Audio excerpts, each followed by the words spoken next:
2 Chronicles 10. Israel rebels against Rehoboam.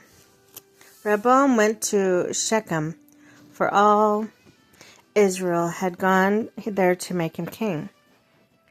When Jeroboam son of Nebat heard this, he was in Egypt, where he had fled from King Solomon. He returned from Egypt.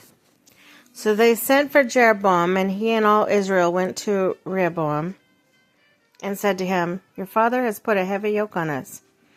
But now lighten this harsh labor and heavy yoke he put on us, and we will serve you." Rehoboam answered, "Come back to me in 3 days." So the people went away. Then King Rehoboam consulted the elders who had served his father Solomon during his lifetime. "How would you advise me to answer these people?" They replied, "If you will be kind to these people and please them and give them a favorable answer, they will always be your servants."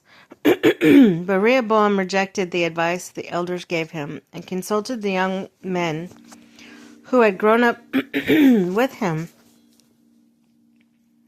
and were serving him. He asked them, "What is your advice? How should we answer these people who say to me, 'Lighten the yoke your father put on us'?"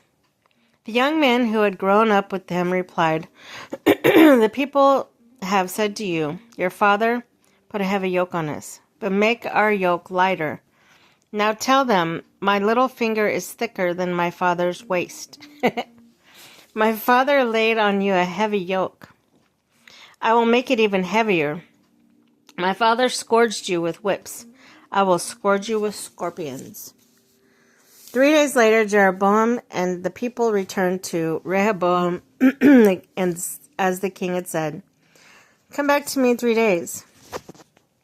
The king answered them harshly, rejecting the advice of the elders. What happened? Oh, whoops. Okay. He followed the advice of the young men and said, "My father made your yoke heavy. I'll make it even heavier. My father scourged you with whips, and I'll scourge you with scorpions." So the king did not listen to the people, for this turn of events was from God, to fulfill the word of the Lord had spoken through Jeroboam son of Nebat, through Ahijah and the Shilonite.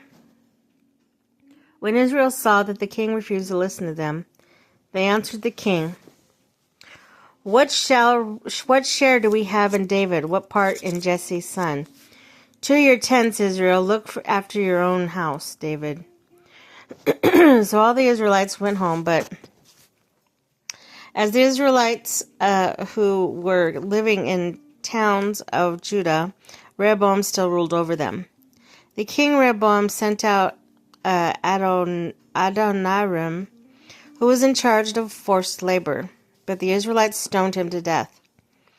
King Rehoboam, however, managed to get to his chariots and escape to Jerusalem. So Israel has been in rebellion against the house of David to this day.